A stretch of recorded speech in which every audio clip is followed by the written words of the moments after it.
कर्नाटका की ओर चलते हैं। कर्नाटक का चुनाव आपके लिए बहुत अहम है। पिछली बार आप लोगों की वहां बड़ी जीत हुई थी।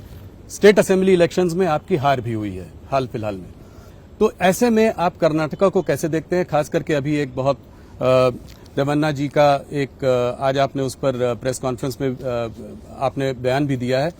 तो आप जो प्रताड़ित महिलाएं हैं जो उसको आप कैसे देखते हैं? क्या क्योंकि वो आपके जो वहां पे सदस्य हैं, आपका वहां उनसे अलायंस है, तो आप कोई अलायंस के प्रेशर में आ जाएंगे? क्या कठोर कदम उठाएंगे आप? मैंने आज सुबह ही भारतीय जनता पार्टी का रुख स्पष्ट कर दिया है। कठोर से कठोर कदम उठाने चाहिए, मगर प्रियंका जी और राहुल जी ये कह रहे कदम क्यों उठाए नहीं जा रहे हैं।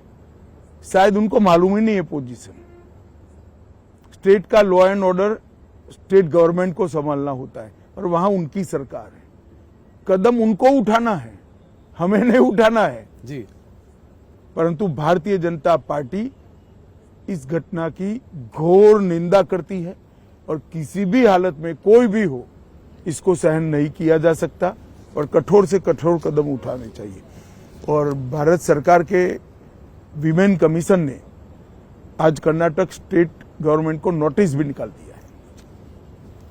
तो अलायंस का कोई प्रेशर नहीं है, कोई उसके दबाव में आप कभी नहीं आएंगे इस मामले में?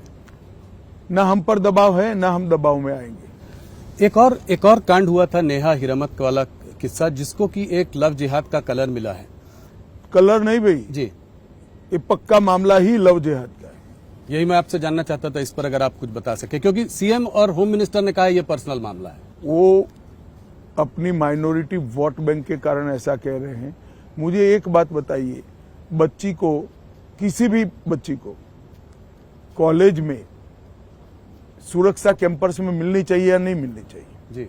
इस तरह से हत्या होती है और उसको पर्सनल मामला बताकर इस सामाजिक दूषण से आप नजरें चुरा रहे हैं केवल वोट बैंक के लिए।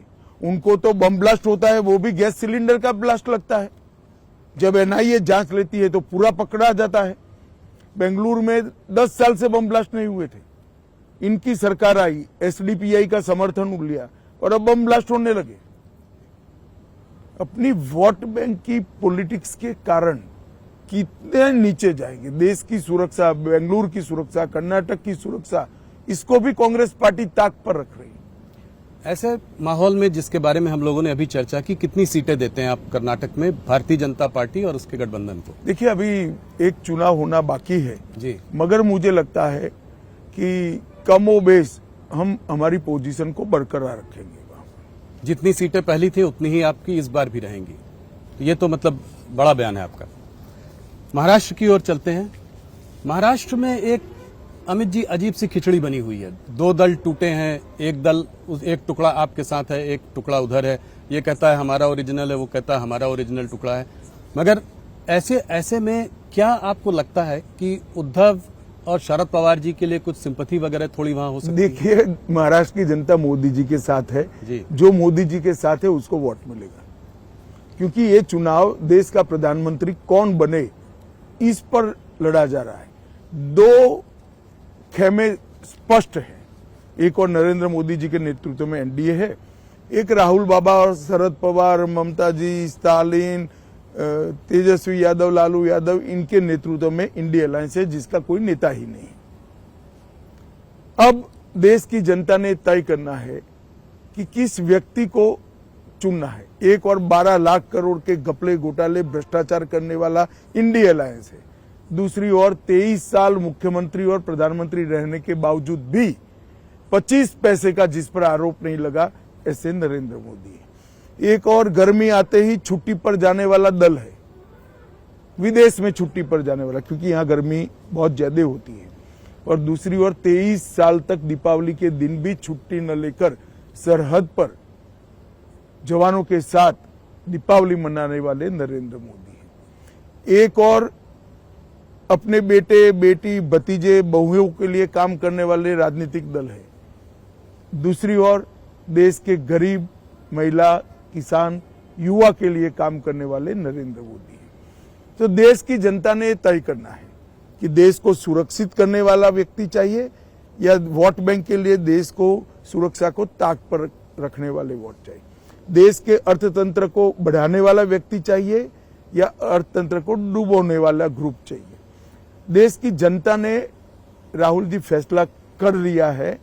देश की जनता नरेंद्र मोदी जी के साथ है और जो दल मोदी जी के साथ है उसको वोट देगी। ये चुनाव मोदी जी के प्रधानमंत्री बनाने का चुनाव। 41 सीटें थी आपकी पिछली बार गठबंधन की, इस बार आप नतीजे आने दीजिए, आप चौंक जाएंगे, वहीं से 400 होता है। तो महाराष्ट्र से आपको पूरी उम्मीद है कि 41 से पक्का हम देखिए आंकड़ा 41 का 40 हो जाए या 42 हो जाए, कमोबेश यही परिणाम रहेगा। महाराष्ट्र, मध्य प्रदेश, उत्तराखंड, जम्मू कश्मीर, दिल्ली, गुजरात, कर्नाटक हम 100% रिपीट करेंगे। उत्तर प्रदेश हम 5 से 7 सीट की बढ़ोतरी करेंगे। ओडिशा हम 16 के आसपास जा सकते हैं और 16 और आसाम में भी 12 के ऊपर चले जाएंगे, 12 भी हो सकती है। बंगाल हम कम से कम 30 सीट जीतेंगे। पिछली बार आपने मुझसे 25 कहा था इंटरव्यू में, 30 ये तो हम जोड़कर अब निकाल ही सकते हैं कि कितना होगा, 370 होगा कि नहीं। आपने सारे आंकड़े दे दिए हैं।